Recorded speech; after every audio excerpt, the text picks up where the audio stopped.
it's painful to understand how much of what you're doing isn't productive. So I'll give you an example. So I've done this a couple of times with classrooms full of students. Usually when I'm lecturing about career development, say, okay, how much time do you waste? So then I get the class to vote. How many of you waste 10 hours a day? It's like 10% of the kids will put up their hands. And it's interesting because I don't define what constitutes waste.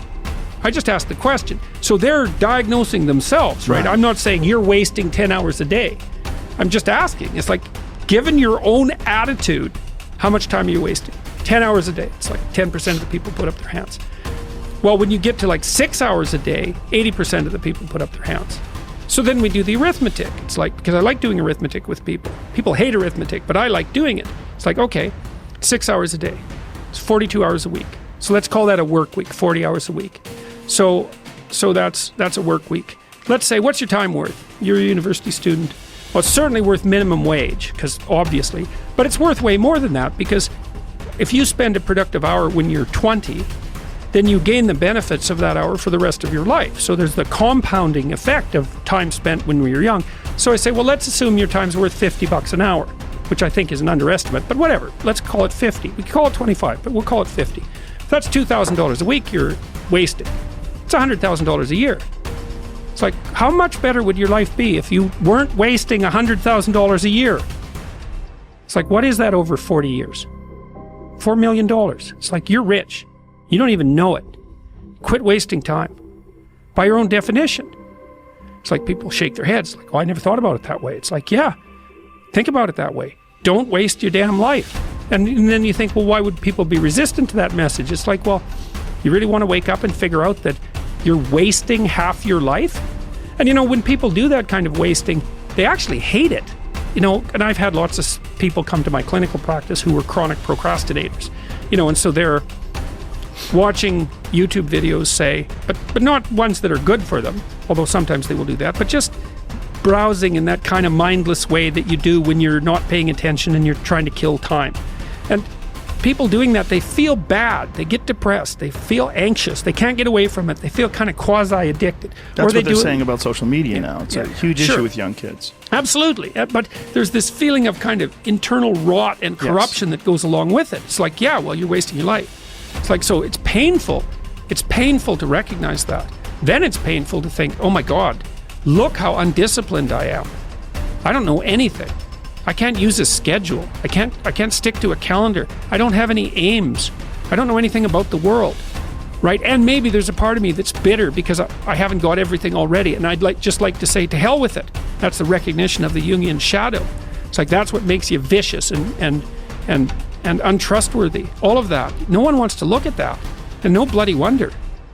But hey, the alternative is worse.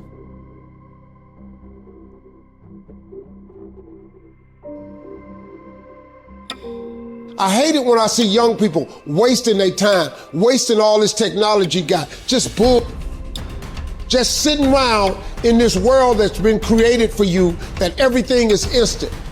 You all have stuff at your fingertips that can make you great. But if you could combine your technology with your parents and your grandparents' work ethic, you could be rich, man. But you cannot erase the work ethic part. There is no getting around. Ain't no elevator to the top. You got to take the stairs. The elevator don't go to the top, man. Not in the world of success. You gotta take the stairs. Y'all gotta start getting gritty, man. You gotta develop some dog in you. Most of this generation quits the second they get talked to.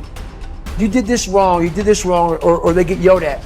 It's so easy to be great nowadays because everybody else is, most people are weak.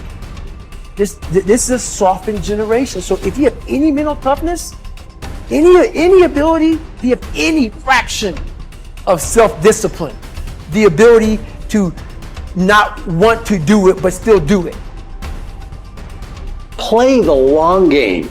Aim for legendary. Say, I want to have the guts and the grit and the acumen and the mindset and the capability and the commitment to create enduring success. Be the person who is up reading, listening to the podcast, writing in your journal, setting your goals, focusing on your intentions. As you become more successful, become more humble. As you become more successful, work even harder. As you become more successful, care even more about your product. As you become more successful, learn even more. Dedication, hard work.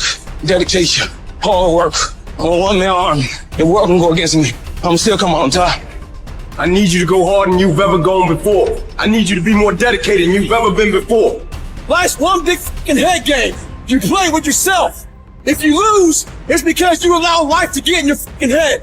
It's you. You've got to make it your personal business to make it happen. And you've got to resolve within yourself that I'm the one. I'm the one to make this happen. I'm the one to become successful. I'm the one. I'm the one. No matter how bad it is or how bad it gets, I'm going to make it.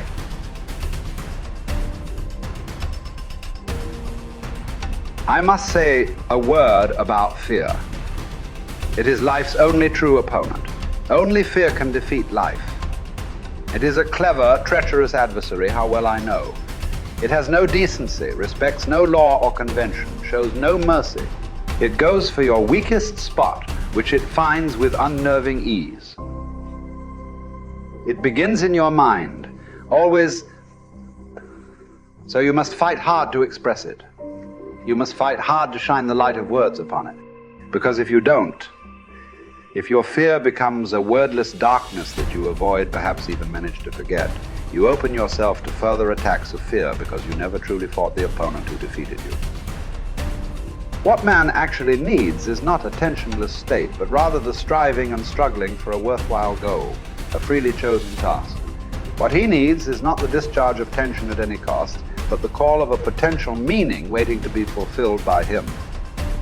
Mankind was apparently doomed to vacillate between the two extremities of distress and boredom. In actual fact, boredom is now causing more problems to solve that distress. And these problems are growing increasingly crucial, for progressive automation will probably lead to an enormous increase in the leisure hours available to the average worker. The pity of it is that many of these will not know what to do with all their newly acquired free time. Life is not primarily a quest for pleasure, as Freud believed, or a quest for power, as Alfred Adler taught, but a quest for meaning. The greatest task for any person is to find meaning in his or her life. Frankl saw three possible sources for meaning: in work, doing something significant; in love, caring for another person; and in courage during difficult times. Suffering in and of itself is meaningless. We give our suffering meaning by the way in which we respond to it. At one point, Frankl writes that a person may remain brave, dignified, and unselfish, or in the bitter fight for self-preservation, he may forget his human dignity and become no more than an animal. The meaning of life differs from man to man, from day to day, from hour to hour. What matters, therefore, is not the meaning of life in general, but rather the specific meaning of a person's life at a given moment. To put the question in general terms would be to the question posed to a chess champion. Tell me, master, what is the best move in the world? There simply is no such thing as the best or even a good move apart from a particular situation in a game and the particular personality of one's opponent. The same holds for human existence. One should not search for an abstract meaning of life. Everyone has his own specific vocation or mission in life to carry out a concrete assignment which demands fulfillment. Therein he cannot be replaced, nor can his life be repeated. Thus, everyone's task is as unique as is his specific opportunity to implement it. As each situation in life represents a challenge to man and presents a problem for him to solve, the question of the meaning of life may actually be reversed. Ultimately, man should not ask what the meaning of life is, but rather he must recognize that it is he who is asked. In a word, each man is questioned by life, and he can only answer to life by answering for his own life. To life, he can only respond by being responsible. The way in which a man accepts his fate and all the suffering it entails, the way in which he takes up his cross, gives him ample opportunity, even under the most difficult circumstances, to add a deeper meaning to his life, it may remain brave, dignified, and unselfish. Or in the bitter fight for self-preservation, he may forget his human dignity and become no more than an animal. Here lies the chance for a man either to make use of or forgo the opportunities of attaining the moral values that a difficult situation may afford him. And this decides whether he is worthy of his sufferings or not.